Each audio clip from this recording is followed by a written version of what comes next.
Hi everybody, I'm here like usual. You know a weird fear I always have? Peaking in life and never realizing it. Every night I think about how I've grown as a person, grateful of the path I've been able to walk down, but there's this lingering cloud in the back of my head, wondering, fearing, that this is the best it gets. Well, maybe not. I mean, new Gumball episodes are coming soon, so it's hard to say. Cartoon Network, in my eyes, the hub to get some good quality animation with humor more often than not, specifically not in the 2020s. It's growing slowly obsolete, tragically. No matter what time point you look at it, it feels like there's some genuine level of work worth appreciating. This is the network that's rewarded animation more than the rest. Kind of. The network's been inconsistent for a good while. It has been before and currently is just kind of struggling with what they got. If we're being honest, the entire network can be summed up between the eras of pre-Adventure Time and post-Adventure Time. By far their most important show, easily the one with the most going on and sheer quantity of content. There's a reason they got added to Fortnite. But that's what I want to do today, go through the highlights of these eras and express my personal favorites among them all. Maybe some extra stuff as we go along, what made the network special to me in specific. Starting off and going back to Adventure Time, I have an interesting relationship with this one. It's part of this big three in the early 2010s alongside Regular Show and Gumball. But consistently through it all, I've always had this odd spot with the show specifically. I remember growing up, I wasn't allowed to watch Adventure Time of all shows. Every once in a while, my parents would gather us up for random reasons and then make a stupid random announcement that would rarely be followed through on. I think about this one time where unnamed parent name goes here because they'll probably be mad at me if I reveal which one did this, lined the children up from youngest to oldest and went, "You are no longer allowed to watch My Babysitter is a Vampire," and then only banned the youngest two because it was inappropriate, I guess. I didn't even like the show, it was just like a random announcement. But Adventure Time was a victim of household bias and propaganda because Adventure Time was not the favorite and shitty Nick and Disney sitcoms were, not even the good ones, like the Thundermans. Who watches the Thundermans and likes it? I really had minimal time with it because this was the one where it was a no-no, where everybody was on me about it, even though it was honestly not that bad compared to some of the other options. And the restriction rules made no sense. Like Clarence was banned, and then that never got put into full throttle, and then like Total Drama and Regular Show never got restricted, which is really funny considering out of all these shows, Adventure Time is definitely the least problematic, with the exception of Lumpy Space Princess, which I actually agree with. Otherwise, Adventure Time is a well-executed, earnest franchise with a lot of love and world building within it. The whole thing is fun, funny, adds to the cast. Very well made, but you already knew that. That's just my perspective. But its other friend, Regular Show, this is easily a top fiver for me. Premise is simple and iconic. Mordecai and Rigby gotta go like do the dishes, mow the lawn. 6 minutes later, they summon Sephiroth. The supporting cast is great here. Pops was this lovable little man-child friend. Skip's being almost a wise, humble guardian of the park. High five, Ghost. And oh man, Muscle Man, what a hoot and a holler.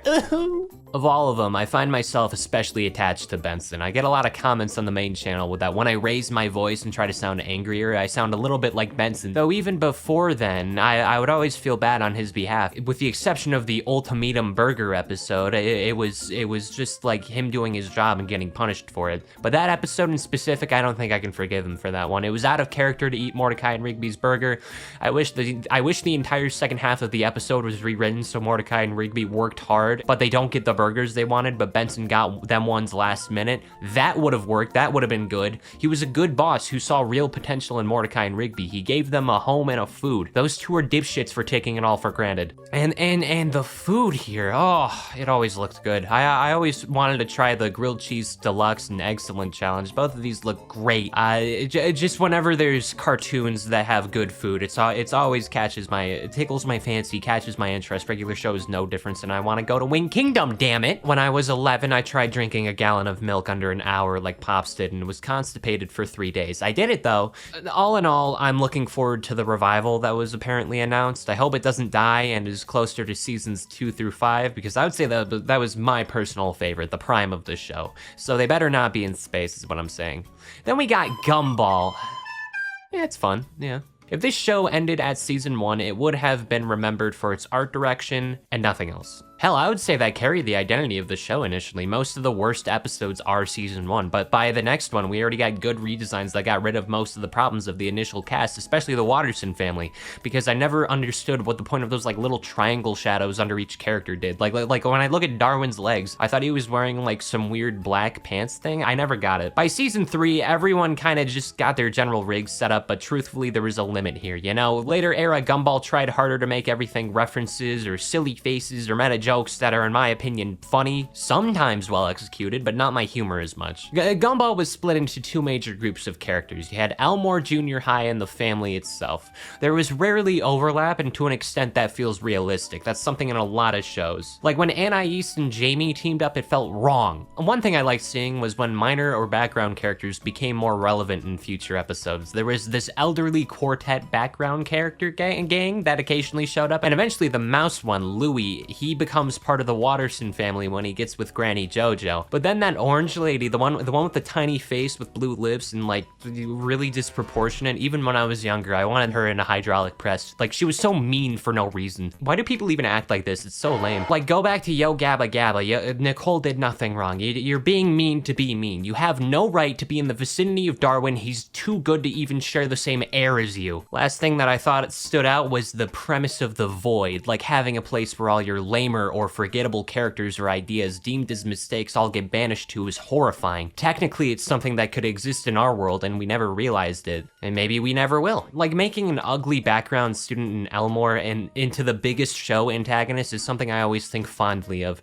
This is a good trope of having small comedic bits or background gags creating villains. Like how in Spider-Verse, the Spot is partly created by Miles when he threw the bagel. I'd love to learn more examples of these. Let me know in the comments. Here's another one I wish we got to see more of, even though it ran a decent amount. OKKO. Everything about this one was very fun. Like premise-wise, it was pretty close to replicating the vibe of writing of an older show of the network. This one could have even lasted longer if it came out a decade earlier, in my opinion. It mainly followed kids working at a convenience store, training and hoping to become great heroes. That's all you gotta know. It's a joy to watch. Everyone had superpowers. There was a lot of respect to what makes Cartoon Network special. The Nexus crossover hosted here was a delight, quite literally celebrating every period of Cartoon Network to some capacity. The world feels lived in, simultaneously chaotic and mundane in the perfect ironic twist. I wish the ending of the show could have been paced better to be a bigger farewell to the cast. And then when crossovers and cameos got implemented, it hit pretty hard. Like it takes place in CN City, has appearances from dozens of shows across the eras, and chose the bad reboot Ben 10 art style. This is ugly, but writing for him here isn't that awful actually. In fact, when it came to Ben 10 in general, this is a good one, or good ones, I guess. Ben 10 used to dominate in so many regards. It got 5 shows, movies, even a game show. It's about a kid turning into aliens. It did not need all that. Ben and his cousin Gwen are spending the summer on a road trip with their grandpa. Ben then finds the Omnitrix, and from there on is living a dream everyone else is peeved we can't have. I would give a lot for the ability to transform like the disgusting CGI Animorphs in the movies. I didn't really watch all too much Ben 10 though, in part because serialized shows were harder for me to log in on and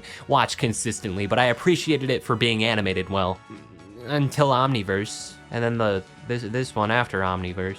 Alien Force was the best one. I don't know, they just made Ben a cool character, and him having just like a privileged life was an interesting twist on a superhero. It kind of made me appreciate him more because he had all of the abilities to be more degenerate or be a worse character, and he still ended up pretty good. But why did they make this reboot look this ugly? It goes directly against what the original show had that made it so iconic. It absolutely obliterated Ben's reputation, and if this reboot was decent or even didn't exist, I guarantee you there would be a new show right now. Why is his face so tiny? Now I'm gonna be real with you based on this Google image I think of too often. I was more of a Gen 2, Gen 3 type of fella here. The classics were there on occasion. Gotta thank Boomerang for being there when I needed it the most. Like Boomerang alone was really fun to me. I loved these little transitions between shows that had the theme and the Hanna-Barbera toys. Every time Kiddo Choopo heard this theme, I felt like I was going through a portal, like I was ascending to another land or time or something. It's incredible as much as it is chilling to see and listen to. Anyway, Anyway, I have a couple classics across CN that I hold dearly. Let me just open up by saying Powerpuff Girls. I knew I wanted to go in depth for this one or Dexter's Lab. Still, I will say Powerpuff Girls always had a bit more life to it between the two. However, both had a similar feel with pacing problems in later seasons. Like that Dexter golf episode is the slowest 3 minutes you can produce in anything. I know that's the point. Unrelated, cannot tolerate Dee Dee. She's too much for me. I think I really just like Craig McCracken's work. He has this certain type of pacing and interactions among his cast and characters that I'm quite appreciative about. Foster's Homes was always the one I'm fond of, in part because of the sheer amount of moments where these characters all felt like they loved living with each other, how stakes were delivered to the mundane, how even little lessons and themes existed to episode to episode. A majority of McCracken's work to me always felt like it respected the audience. The same applies for Powerpuff Girls. In the original run, I might add, because I genuinely disliked the reboot for eliminating a majority of the appeal that could have existed. The classic run, when they weren't dragging everything out near the end, the stuff that had me most interested here was the villains, actually. Powerpuff spread their villain cast pretty well across everything they made. They had good ratios. No villain overdid it. Mojo Jojo is maybe the exception, but he was really funny and he delivered, along with having his inflections and attitude that makes him one of the most recognized Cartoon Network characters, in my opinion. And then my personal favorite, the Gangrene Gang. Always had a great time with this squad of fellas. Maybe it's their designs or the episodes, but I was always happy to see them. When Ace was temporarily a member of Gorillaz, I don't even really listen to Gorillaz, just other than their most popular songs that show up on Spotify occasionally. I was just like, oh, I know that guy. Whoa, I know that guy. And it was a cool moment, you know? I'm kind of glad they did this, even though it wasn't really necessary. Yeah, I never want to think about that reboot again, though. Johnny Bravo, simple premise among this simple era. I'm interested in seeing how this was able to get so many episodes. It follows Johnny kind of just doing whatever he wants, mostly hitting on women, but still getting his comeuppance in the end. He's not like an inherently bad person, but certainly an idiot that will do what's right at the end. There's not much you can say about it, other than it's decently iconic and fairly simple fun, even when it got weirder. But out of the oldums, we gotta bring up the best. Ed, and Eddie. Yeah, you got three friends, all with the same name, trying to scam the other kids in their cul-de-sac out of allowances to buy more jawbreakers. In a sense, I think this is one of their best shows because it replicates some of those feelings of stupid fun, of childhood, that these guys are gonna look back at these memories and stories with high regard and appreciation for everything they went through. I like each of the characters in this show. The main trio, Kevin, Rolf, Plank, Naz, Kanker sisters, Johnny, everyone besides Eddie's brother, who only shows up in the movie for about 5 minutes and gets what he deserves, and Sarah, who, oh my god, she is an evil, wicked creature.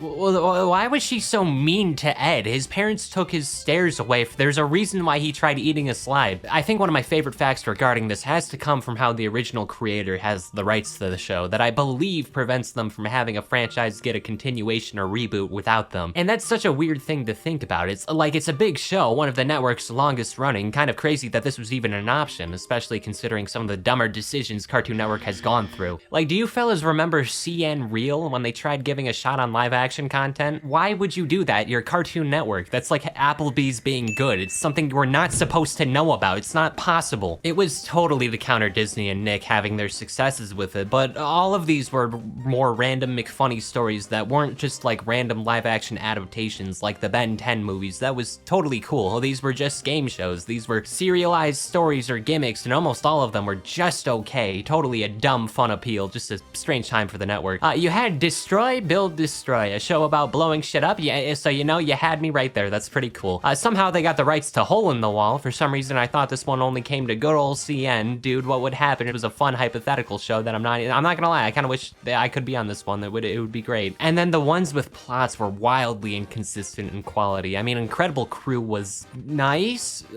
peaked at hit album, hit with hit song Errands with My Mom, though. You can't really go further from there. It's, yeah, wow, what a weird time. Why was Jimmy's head a thing ever? Why did they try to make this work at all? You had this movie where a kid gets hit by a train at an amusement park, he's sent to a hospital, has his brain replaced with the Walt Disney equivalent, and now you have a schizophrenic. This got a show somehow. Too bad it's mostly lost media. Wow, why, oh, wow, yeah.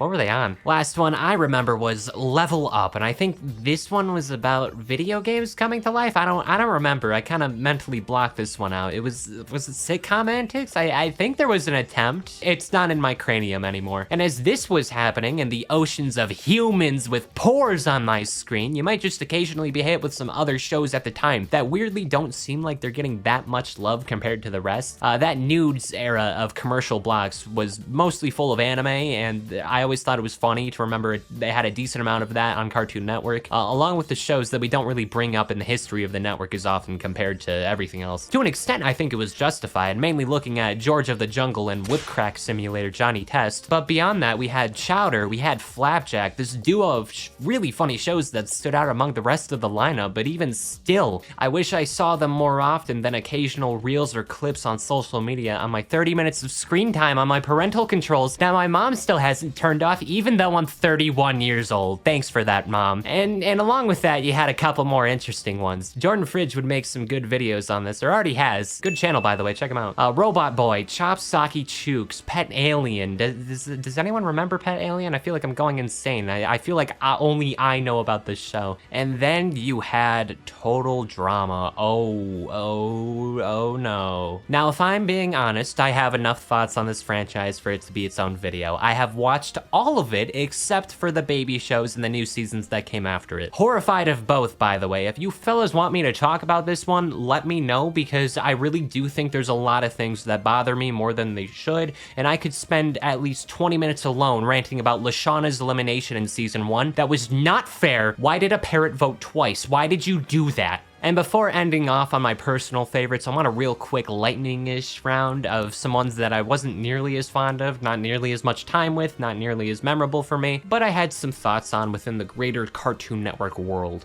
I grazed over Clarence. The general level of gross wasn't my thing. Totally agree that this was Black Panther for kids with an Xbox 360 but couldn't go on a lot of family vacations. I can see why there was enjoyment, but not, again, to a level too much yuckies. I was more of a Jeff than I was a Clarence, if we're being real. Billy and Mandy unfortunately falls under that same umbrella. The yuckies just got the worst of me, in specific with Billy. I liked Grimm though. I liked the rest. I still enjoyed the movie a lot. I feel awful for Evil Con Carne though, for some reason, even though it wasn't even a show that I quite enjoyed. Courage the Cowardly Dog still horrifies me. I'm justified on that. I like the main family, but Eustace especially always made me tee-hee.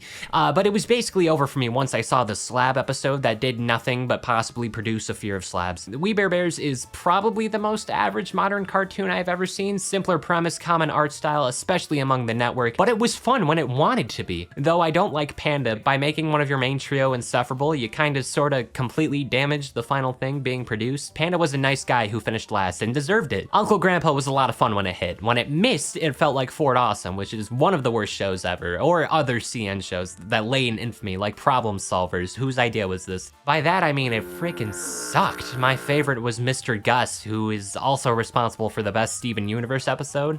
Oh yeah, we should talk about that one. You guys ever think about how weird Steven's life had to be? Homeschooled on a beach house, going on adventures. It's incredible he came out even remotely all right. The episodes were sometimes inconsistent. The town episodes, in specific, I know bother a lot of people, even though I would argue it's one of those things where filler is necessary in the sense that they add stakes to the world that the audience can recognize if they're fans. I don't know, the highs are high, easy to joke about, but the lows were just not my cup of tea, I'm afraid, and whenever I see that guy with like the fry hair and the red shirt, I forgot what his name, I think it's Oscar, I don't know, that he is possibly one of the most unlikable people I ever have seen in a show. I could have gone more in depth over DC's animated lineup, undoubtable that their contributions have remained a cornerstone here, especially when their characters look like this in their Justice League incarnations or the adjacent shows to it. It solidifies my personal opinion that DC has weaker movies but stronger episodes and shows in comparison to Marvel. I mean, a lot of their major cast has been adapted here really well. I think the main Justice League members and characters were ripped straight out of the comic pages. And as for Teen Titans, great show. I enjoyed Teen Titans. It's another one of the goods. As for Teen Titans Go, I mean, it's fine. It exists.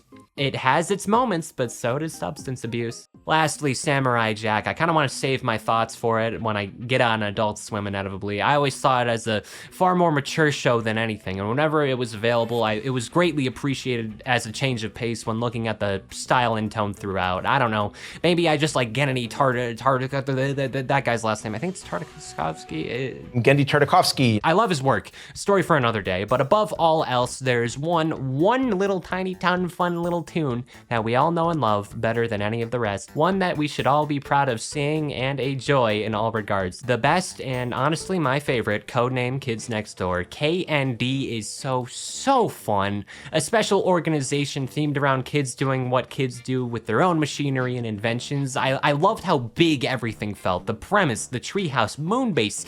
In my opinion, the rogues gallery of villains, each being themed around genuine dislikes such as the dentist or getting a job, because at least a third of the people watching this video are probably unemployed. I know, takes one to know one.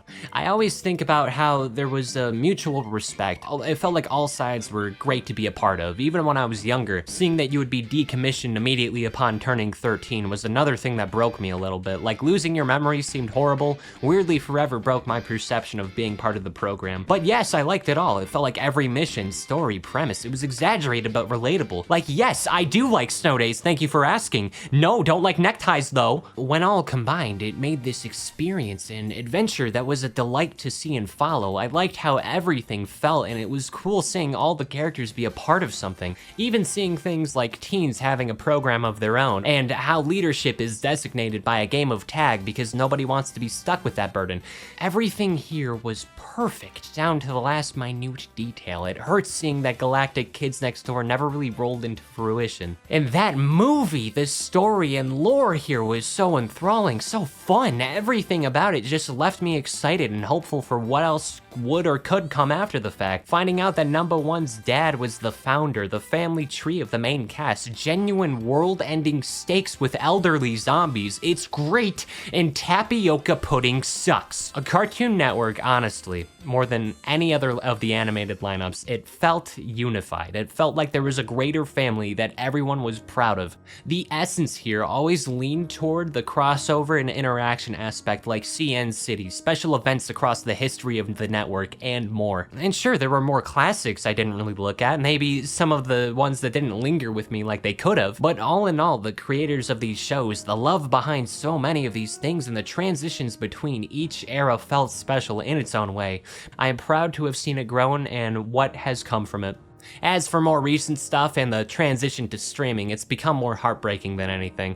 I think by having streaming, it makes everything either a massive hit or flop, and very rarely an in-between. Newer shows more likely fade into obscurity, because to an extent, we were forced to watch what was next if you wanted to stay on the network. The same goes for all animation. So because of that, I think a dark era is totally being lived in, not even just on Cartoon Network, but for animation as a whole. It seems like it's getting harder and harder to sustain without being indie animation, and even then it's just like only top dogs seem to continue to any capacity. As for modern runs, I'm a bit worried, in part due to how the shows feel that we're actually seeing here.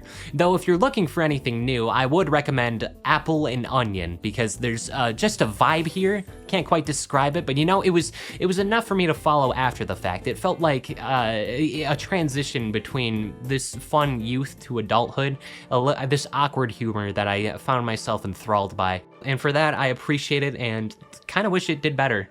Craig of the Creek as well, with some modern twists. For my limited time with it, it's more of that nostalgic feeling that my personal favorites brought, with the simplicity and excitement of it there, and I'm excited to see where it goes from here. Wait, it's already done?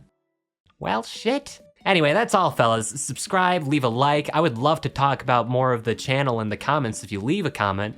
And I know I joked about this earlier, but I wonder how many people clicked off of this thinking I'm 31 years old. I'm not, I promise, I'm not. Guys, please, I'm young, I swear I'm young. I actually am, that's the truth. Okay, bye!